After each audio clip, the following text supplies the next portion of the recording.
বিসমিল্লাহির রহমানির রহিম। আসসালামু আলাইকুম। NSTV digital studio, news star ভবন, আরামবাগ, মতিঝিল, ঢাকা। ভার্চুয়াল এডিটর হাফেজ মাওলানা শাহজালাল গোলদার।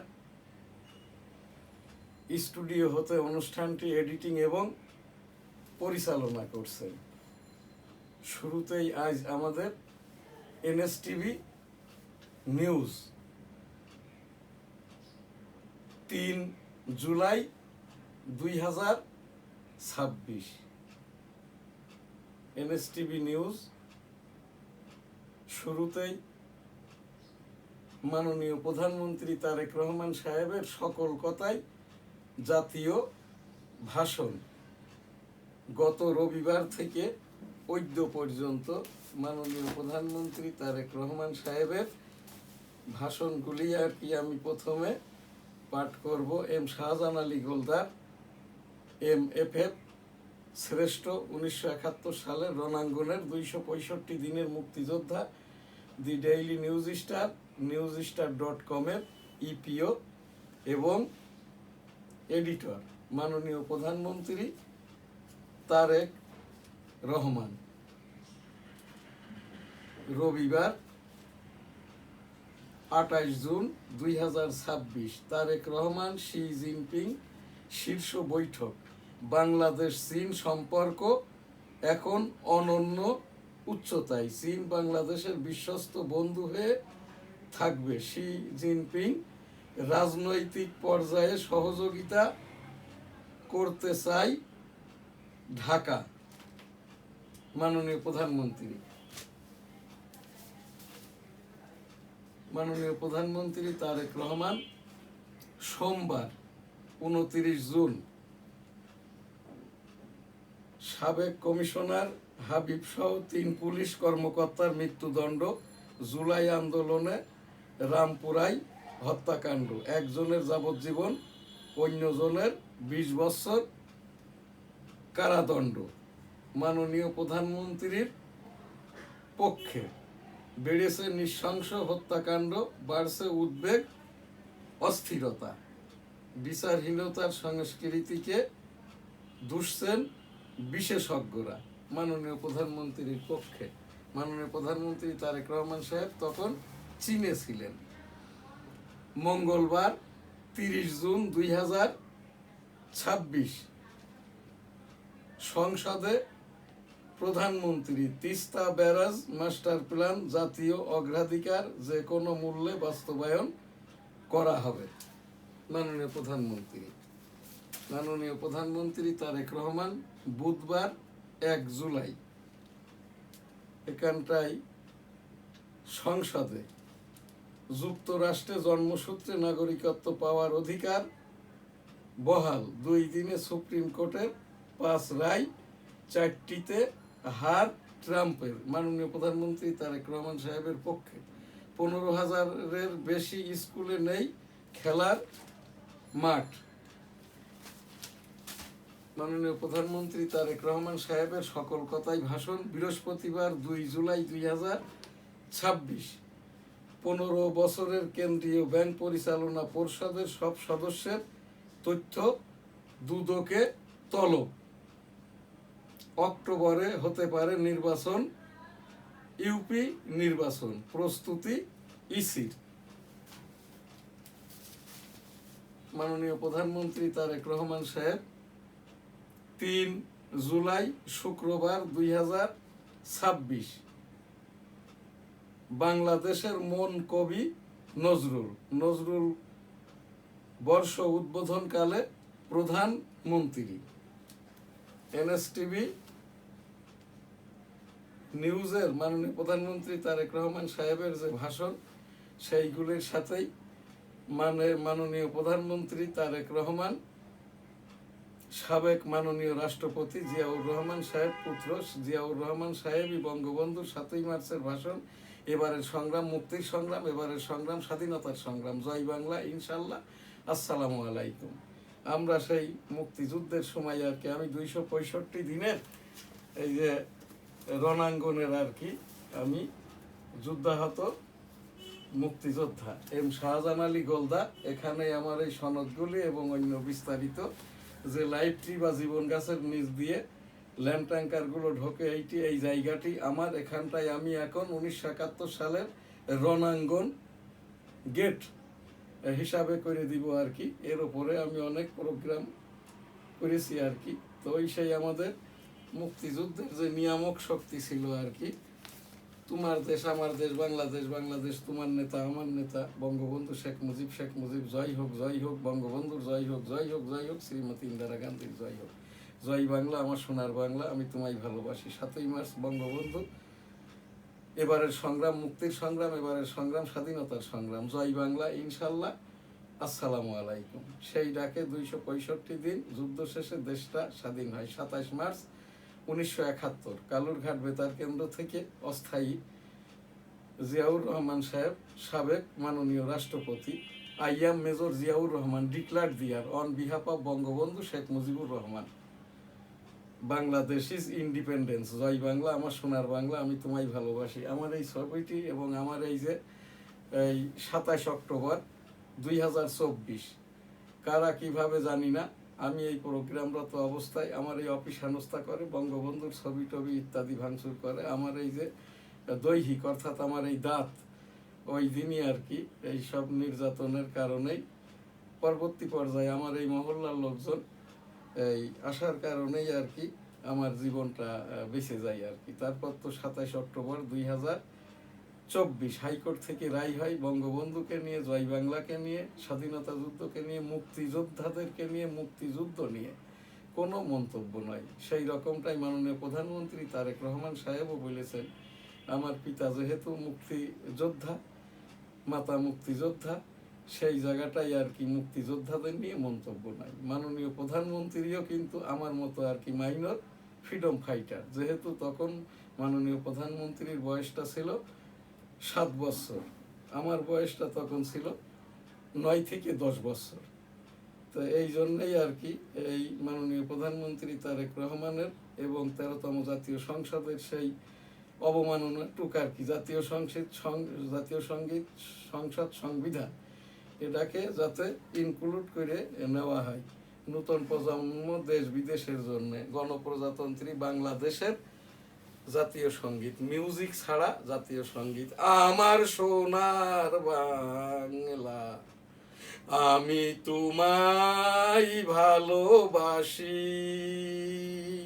চিরদিন তোমার আকাশ তোমার বাতাস আমার প্রাণে, ও মা আমার প্রাণে বাজাই বাঁশি সোনার বাংলা আমি তোমায় ভালোবাসি।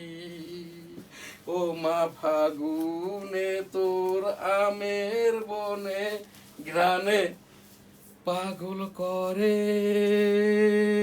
মরি হাই হাই রে, ও মা ফাগুনে তোর আমের বনে ঘ্রাণে পাগল করে মরি হাই হাই রে, ও মা অঘ্রাণে তোর ভরা খেতে আমি কি দেখেছি মধুর হাসি সোনার বাংলা, কি শোভা কি ছায়া গো, কি স্নেহ কি মায়া গো, কি আঁচল বিছায়েছ বটের মূলে নদীর কুলে কুলে, কি শোভা কি ছায়া গো, কি স্নেহ কি মায়া গো, কি আঁচল বিছায়েছ বটের মূলে নদীর কুলে কুলে, মা তোর মুখের বাণী আমার কানে লাগে সুধার মতো মরি হাই হাই মা তোর মুখের বাণী আমার কানে লাগে সুধার মতো, মা তোর বদন খানি মলিন হলে, মা তোর বদন খানি মলিন হলে, ও মা বদন খানি মলিন হলে, মা তোর বদন খানি মলিন হলে, আমি নয়ন জলে ভাসি সোনার বাংলা। মা তোর বদন খানি মলিন হলে, ও মা আমি নয়ন জলে ভাসি সোনার বাংলা, আমার সোনার বাংলা। আমি তোমায় ভালোবাসি, ও আমার সোনার বাংলা, আমি তোমায় ভালোবাসি, আমার সোনার বাংলা, আমি তোমায় ভালোবাসি। জয় বাংলা। আসসালামু আলাইকুম। NSTV news 3 July 2026।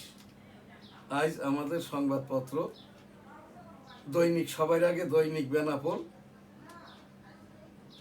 দৈনিক নিউজ স্টার, সাপ্তাহিক বাংলার 21, সাপ্তাহিক 21, Weekly Jessore Times, the Daily Industry, Daily Star, Ittefaq.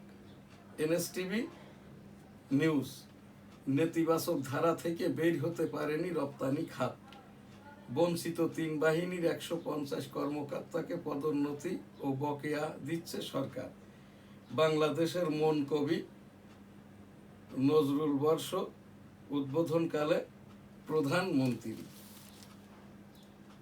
এলজিপির দাম 19% কমল, বাংলাদেশের অনুরোধে তিস্তা প্রকল্পে চীন করবে কাজ, চীনা রাষ্ট্রদূত, আর্জেন্টিনা কেপ ভার্দের লড়াইয়ে 1 চুলো ছাড় দেবে না,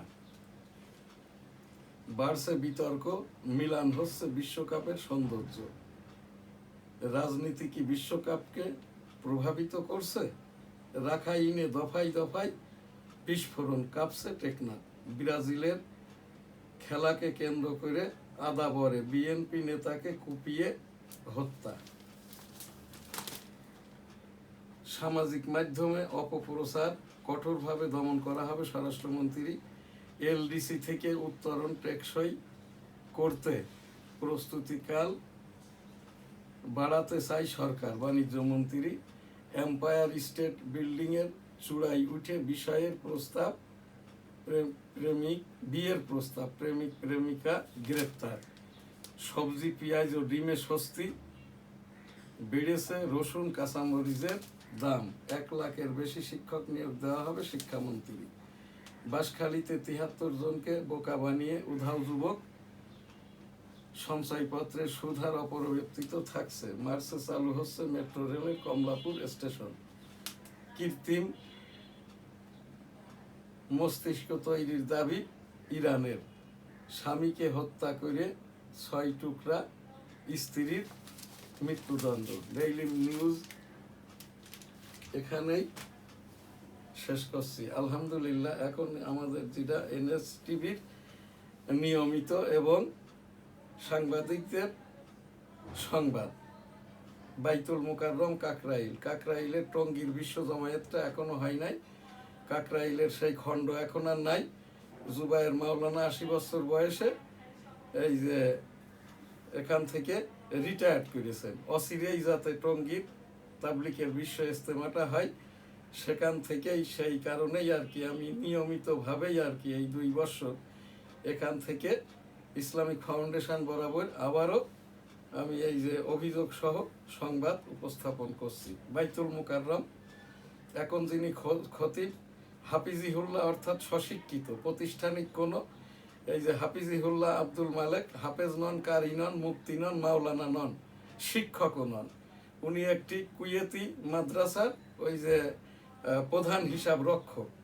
বাইতুল মুকাররম জুমার নামাজটাই উনি পড়াইতে পারেন কি পারেন না এটা বলতে পারবেন এই যে মাওলানা সাহেবরা। এই জায়গাটায় আমার কথা নয়। খালিদ হোসেন, যার নামে 2,500 কোটি টাকার দুদকের অভিযোগ, উপদেষ্টা ছিলেন ধর্ম, সেই খালিদ হোসেনই নির্বাহী আদেশে এই হাফিজুল্লাহ আব্দুল মালেককে বাইতুল মুকাররমে বসিয়ে দেয়। আমার এসব জায়গাগুলোতে কোনো কথা নাই। এই যে হজের টাকা নিয়ে, বাইতুল মুকাররমের টাকা নিয়ে সব অভিযোগ আছে খালিদ হোসেনের নামে। বাইতুল মুকাররম উবাইদুল হক হুজুরের মতো, অর্থাৎ 1956 সালের পর হতে উবাইদুল হক হুজুরই একমাত্র দীর্ঘদিন এবং অবিতর্কিত খতিব ছিলেন। উবাইদুল হক এই যে হাফেজ কারি মুফতি মাওলানা ছিলেন। এই রকম উবাইদুল হক হুজুরের মতো বাইতুল মুকাররমে একজন অস্থায়ী কোনো খতিব এইটা জুমার নামাজ পড়াইতে পারে না। হাফিজিহুল্লাহ এই যে আব্দুল মালেক, ইনি হচ্ছেন অস্থায়ী, যেহেতু এডুকেশন ব্যাকগ্রাউন্ড নাই, বাইতুল মুকাররমের খতিব হওয়ার যোগ্যতাও নাই আর কি হাফিজিহুল্লাহ আব্দুল মালেককে। এই জন্যই আর কি ধর্ম মন্ত্রণালয় নয়, ইসলামিক ফাউন্ডেশনের ডিজি বরাবর আর কি আমি এখানে, যাতে এই যে এই অচিরেই বাইতুল মুকাররমে একজন 1956 সালের প্রতিষ্ঠার পর হতে লক্ষাধিক মুসল্লি হইতো জুমাবারে, এখন 20,000 মুসল্লিও হয় না। আর এই যে বাইতুল মুকাররম একটি গিবদের চর্চা হচ্ছে এই যে আউট গেট থেকে আর কি, উত্তর গেট থেকে এই যে ইউটিউবাররা, এটা আব্দুল মালেকের নিয়োগ দেওয়া। ইনি কিন্তু আল কাউসার মাসিক সংবাদপত্রের সম্পাদক প্রকাশকও নন হাফিজিহুল্লাহ আব্দুল মালেক। মিথ্যাচার, গিবত। আমি একজন 38 বছরের এই যে সম্পাদক প্রকাশক হিসাবে, আমি 34 বছরের আমলি পীর হিসাবে আমি মুরিদ করি না আর কি, ইস্তেগফার জিকিরটা করি আর কি। আস্তাগফিরুল্লাহ রাব্বি মিন কুল্লি যামবি ওয়া তুবু ইলাইহি ওয়ালা হাওলা ওয়ালা কুওয়াতা ইল্লা বিল্লাহিল আলিয়্যিল আযীম। রব্বুল আলামিন পাক পরওয়ারদিগার। এই রকম বৈষম্য যারা করে মাওলানা নামধারী, হয় তাদেরকে হেদায়েত দান করুন, আর তা না হলে ওই জায়গার থেকে যাতে এই ক্ষতিটা বিশ্ব মুসলিম উম্মার পাক কালাম হাদিসের ক্ষতি না করে, এইটা থেকে হেফাজত করুন। আস্তাগফিরুল্লাহ, আমিন। বাইতুল মুকাররম উবাইদুল হক হুজুরের মতো একজন এই যে হাফেজ কারি মুফতি মাওলানা হিসাবে আর কি বাংলাদেশ ধর্ম মন্ত্রণালয় ইসলামিক ফাউন্ডেশনের বিধিমালা মোতাবেক অচিরেই বাইতুল মুকাররমে একজন খতিব নিযুক্তি দেওয়া হোক। এনএসটিভির এই যে ডিজিটাল স্টুডিও হতে আর কি অভিযোগ সহ সংবাদ সম্পাদক M Shahjahan Ali Goldar, EPO www.dailynewsstar.com, বাংলাদেশের একমাত্রই অনলাইন ভিত্তিক রাষ্ট্রসংঘ নিবন্ধন তথ্য সম্প্রচার মন্ত্রণালয়ের লাইসেন্স প্রাপ্ত ইন্টারনেট প্রোটোকল টেলিভিশন। আজকের যেটা হজ উমরা, লাব্বাইক আল্লাহুম্মা লাব্বাইক, লাব্বাইক লা শারীকা লাক লাব্বাইক, ইন্নাল হামদা ওয়ান নি'মাতা লাকাল মুলক লা শারীকা লাক। রব্বুল আলামিন পাক পরওয়ারদিগার বিশ্বের সকল মানুষকে একবার করে হজ উমরা করার তৌফিক দান করুন, আমিন। 90,000-এর মতো হাজী সাহেব যারা হজে গিয়েছিলেন বাংলাদেশ হতে, সব মিলে তো এবার 20 কোটির মতো মানুষ হজটা আদায় করেছেন। তো এই সকলের পক্ষ থেকেই আর কি আমাদের জন্য দোয়া করেছেন, আমরাও দোয়া করি পরবর্তীতে যাতে করে আর কি বিশ্বের সকল মানুষ একবার করে হজ উমরা করতে পারে, সেই তৌফিক দান করুন। লাব্বাইক আল্লাহুম্মা লাব্বাইক, লাব্বাইক লা শারীকা লাক লাব্বাইক, ইন্নাল হামদা ওয়ান নি'মাতা লাকাল মুলক লা শারীকা লাক। রব্বুল আলামিন পাক পরওয়ারদিগার বিশ্বের সকল মানুষকে একবার করে হজ উমরা করার তৌফিক দান করুন, আমিন। ডেঙ্গু, কোভিড, সতর্কতায় থাকুন। এই জায়গাটাই আর কি আমরা যারা এখান থেকে আমাদের এই নিউজ স্টার গ্রুপের সংবাদপত্র এবং এই যে আমি 1971 সালে রণাঙ্গনের 265 দিনের মুক্তিযোদ্ধা, আমি গত 30 তারিখ আর কি যে জায়গাটায় যুদ্ধ করেছি এর ওপরেই আর কি একটি প্রোগ্রাম আমি এখান থেকে দিয়েছি। গতবার আমি শুনেছি আর কি মুক্তিযোদ্ধা হিসেবে, যুদ্ধাহত মুক্তিযোদ্ধা হিসাবে, রণাঙ্গনের মুক্তিযোদ্ধা হিসাবে এবং বর্তমান আর কি এই যে ভারতীয় এবং অরিজিনালি আর কি সনদপ্রাপ্ত মুক্তিযোদ্ধা হিসাবে কাউকে পাওয়া যায়নি বলে আর কি মোহন রায়হানকে যে পদক দেওয়া হয়েছিল কবি, সেটা আবার সিজ করে নেওয়া হয়েছে। তা আমি এখান থেকেই আর কি রণাঙ্গনের মুক্তিযোদ্ধা হিসাবে, যেখানে আমি যুদ্ধাহত, আমার বাম কানটাই শুনি না, এই সেই রণাঙ্গন, এই জায়গাটি আমি 1971 সালে রণাঙ্গনের মুক্তিযুদ্ধ 1971 গেট হিসেবে করে দিয়েছি। জায়গাটি আমার, জায়গাটি ছিল আমার নানাদের, এইটা আমার নানারা দুই ভাই, সেখান থেকে এখন এই জায়গার হক, জায়গার মালিক এখন আমরা আর কি। সেইভাবেই আমি এই যে গেটটা করে দিয়েছি, এই যেটা দেখছেন এই ছবিটি আর কি 1971 সালের সেই 7 ডিসেম্বর যখন স্বাধীন হয়। এবারের সংগ্রাম মুক্তির সংগ্রাম, এবারের সংগ্রাম স্বাধীনতার সংগ্রাম। জয় বাংলা, ইনশাল্লাহ, আসসালামু আলাইকুম। সেই ডাকে 272 দিন যুদ্ধ শেষে দেশটা স্বাধীন হন। তারেক রহমান সাহেব যথার্থ কথাই বলেছেন আর কি, মুক্তিযোদ্ধাদের নিয়ে মন্তব্য নয়। যেহেতু আমার পিতাও মুক্তিযোদ্ধা ছিলেন, জিয়াউর রহমান শুধু একজন মুক্তিযোদ্ধাই নন, মেজর থেকে সেক্টর কমান্ডার, সেক্টর কমান্ডার থেকে এই যে জেনারেল, জেনারেল থেকে 1977 সালের হানা ভোট করেন, রাষ্ট্রপতি ভোট। আমি সেই 1977 সালের জিয়াউর রহমান সাহেবের হানা ভোটের পুলিং এজেন্ট ছিলাম। তারপরে আর কি 1996 সালে আমি 6ষ্ঠ জাতীয় সংসদ নির্বাচন করি, আমি জিতেছিলাম, আমাকে দেওয়া হয়নি।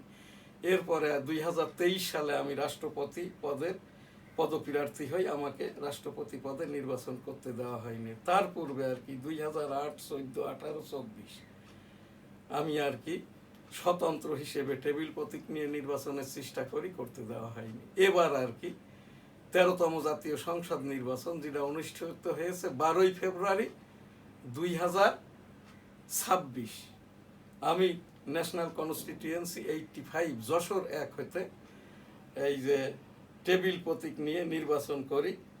সহকারী রিটার্নিং অফিসার নির্বাচনী বৈধতা দিলেও এই যে রিটার্নিং অফিসার যশোর হতে আমার এই যে ফাইলটা নির্বাচন কমিশন হেড অফিসে পাঠায়, আমাকে তকমা দেয়। এই যে 14 জানুয়ারি 2026 যখন প্রধান নির্বাচন কমিশন অফিসে আমার এই শুনানিটা হয়, তখন আর কি শুনানির সময় ওই যে যশোরের অফিসিওকে ডেকে নেয়, নিয়ে এসে কানে কানে বলে আর কি যে উনি হচ্ছেন আওয়ামী লীগ করে এবং বলছে মুক্তিযোদ্ধা। হ্যাঁ, তখন আর কি এই যে MM নাসির উদ্দিন জিজ্ঞাসা করে যে আপনার এই যে বয়স কত, আপনি কি মুক্তিযোদ্ধা? তখন আমি ওই নাসির উদ্দিনকে বলি, এইটা আমি মুক্তিযোদ্ধা কিনা আমি বলবো তোর বাপকে, তোকে কি জন্যে বলবো? তুই তো 2010 সালে পাগল হিসেবে স্বেচ্ছায় রিটায়ার্ড করে এরপরে প্রধান নির্বাচন কমিশনার বনে গেছি সেখানটায়।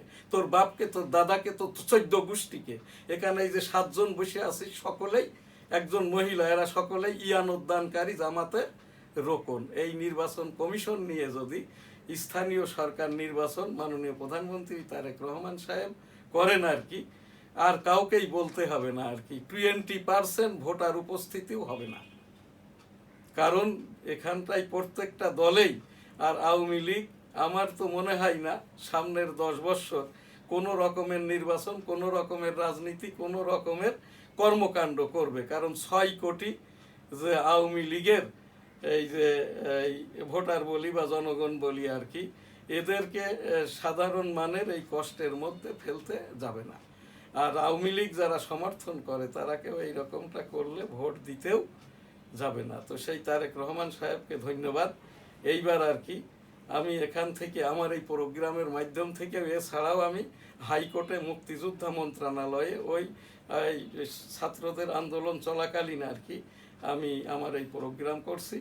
এবং এই জায়গাটায় তারেক রহমান মাননীয় প্রধানমন্ত্রী এইটা এই স্বাধীনতা পদক, 21 পদক এইগুলো পাওয়ার জন্যে আমার বাংলাদেশের একমাত্র এই রণাঙ্গনে যে 10,000 মুক্তিযোদ্ধা আমরা যুদ্ধ করেছি, এইটাই আমার সনদ। এবং এই যে আমি একমাত্র বেঁচে আছি আর কি। আর এই জীবদ্দশায় আর কোনো মুক্তিযোদ্ধা এই যে আমাদের ওই রণাঙ্গনের এই সুস্থ স্বাভাবিক অবস্থায় আমার মতো এইরকম করে এই উইদাউট মিউজিক জাতীয় সঙ্গীত গাওয়ার মতো, এটাই মুক্তিযুদ্ধের সময়ই গাইতাম। এরপরেও পাকিস্তান আমলে যখন প্রাইমারি স্কুলে পড়তাম তখনও কিন্তু পাকিস্তানি জাতীয় সঙ্গীতটা গাইতাম আর কি। সেই হিসাবে এইটি আমি পারি। তো তারেক রহমান সাহেবের কাছে এইটি আমার একটি উপস্থাপনা। আর যে মুক্তিযোদ্ধারা এই যে বলছে মুক্তিযোদ্ধা, তাদেরকে প্রকৃত মুক্তিযোদ্ধাদেরকে অর্থাৎ ইন্ডিয়ান সনদ যাদের আছে আর কি, তাদেরকে তালিকাভুক্ত করবেন। মাননীয় তৎকালীন আর কি বাংলাদেশের প্রধানমন্ত্রী, বাংলাদেশের রাষ্ট্রপতি, বঙ্গবন্ধু থেকে father of the nation Bangabandhu Sheikh Mujibur রহমানের এই যে সমন্বয়ক হিসাবে রাষ্ট্রপতি জিয়াউর রহমান সাহেবকে ঘোষক হিসাবে, এবং তৎপরবর্তীতে যতগুলোই রাষ্ট্রপতি দেশ পরিচালনা করে গেছে, এর বাইরের তো কেউ না। আমরা যারা মুক্তিযুদ্ধ করেছি, যারা বেঁচে আছি, আহত নিহত, আমাদের মর্যাদা সেটেলমেন্ট প্রত্যাশা করছি। মাননীয় প্রধানমন্ত্রী তারেক রহমান সাহেব, আপনি এই কাজটাই করলেই আপনার পিতাকে নিয়ে, মাতাকে নিয়ে, আপনাকে নিয়ে, আমাদেরকে নিয়ে, মুক্তিযোদ্ধাদেরকে নিয়ে, ধর্মীয় মূল্যবোধকে নিয়ে কোনো এই যে বিতর্কটা আর থাকবে না। আমার সেই 13তম জাতীয় সংসদ নির্বাচন ও গণভোটের কনস্টিটিউয়েন্সি ন্যাশনাল 85 যশোর 1-এর ফাইলটি এখন আমি নির্বাচন, তখন ওই MM নাসির উদ্দিন যখন বলেছি আমি মুক্তিযোদ্ধা কিনা, বয়স কত, বলবো তোর বাপকে, বলবো তোর দাদাকে, বলবো তোর 14 গোষ্ঠীকে। এইটা আমারে আর কি করবে, আমার এই দাঁতটা ফেলে দিয়েছে মেরে, আন্দোলন করে মুক্তিযুদ্ধ করেছি বলে মুক্তিযোদ্ধা বলে আমার বাসাতে গিয়ে হেনস্থা করছে, আমার ছেলে মেয়ে পরিবারকে রাস্তার উপরে হেনস্থা করছে, মব বানিয়েছে। আমার এই অফিসে শেষ এই যে তারেক রহমান সাহেবের সরকার গঠন করার পর 13তম জাতীয় সংসদ নির্বাচন, আমার এই অফিসে এসে আমাকে মব বানিয়েছে। তো এই জায়গাটায় আমার এইটা নিয়ে কোনো দুঃখ নাই, কষ্ট নাই, বলারও কিছু নাই, কারোর ওপরে কোনো ক্ষোভ অভিমান নাই আর কি। যাই হোক, আমার অঙ্গহানি একটা তো হয়েছে 1971 সালের রণাঙ্গনে, ওই যে গাছে উঠে মিলিটারি দেখার সময় শব্দ দূষণে বাম কাটনাটাই এখনো শুনি না। আর এইবার আমার এই দাঁত এখানে, তারা ওই দিন আমার মহল্লার লোকজন না আসলে আমাকে হয়তো মেরেই ফেলত। এইটা আল্লাহ তাআলা আমাকে বাঁচিয়েছে। এই জন্য মুক্তিযোদ্ধাদের নিয়ে মাননীয় প্রধানমন্ত্রী তারেক রহমান সাহেব যেহেতু বলেছেন তার পিতাও মুক্তিযোদ্ধা ছিলেন, মন্তব্য নাই। এই জন্য তাকে ধন্যবাদ দিব না। মাননীয় প্রধানমন্ত্রী দীর্ঘায়ু সুস্বাস্থ্য কামনা করি। আস্তাগফিরুল্লাহ, আমিন। আমি এই সেই জায়গাটাই আর কি, আমার জাতীয় সঙ্গীতটা আবারও একবার আর কি নতুন প্রজন্ম, দেশ বিদেশে এবং আমার নিজের জন্য, মুক্তিযোদ্ধা ভাইদের জন্য। আমার সোনার বাংলা, আমি তোমায় ভালোবাসি, চিরদিন তোমার আকাশ, তোমার বাতাস আমার প্রাণে, ও মা আমার প্রাণে বাজাই বাঁশি সোনার বাংলা। ও মা ফাগুনে তোর আমের বনে ঘ্রাণে পাগল করে মরি হাই হাই রে। ও মা অঘ্রাণে তোর ভরা খেতে আমি কি দেখেছি মধুর হাসি সোনার বাংলা। কি শোভা কি ছায়া গো, কি স্নেহ কি মায়া গো, কি আঁচল বিছায়েছ বটের মূলে, নদীর কুলে কুলে। মা তোর মুখের বাণী আমার কানে লাগে সুধার মতো, মরি হাই হাই রে। মা তোর বদন খানি মলিন হলে, মা তোর বদন খানি মলিন হলে, ও মা বদন খানি মলিন হলে আমি নয়ন জলে ভাসি সোনার বাংলা, আমার সোনার বাংলা। আমি তোমায় ভালোবাসি, ও আমার সোনার বাংলা, আমি তোমায় ভালোবাসি, আমার সোনার বাংলা, আমি তোমায় ভালোবাসি।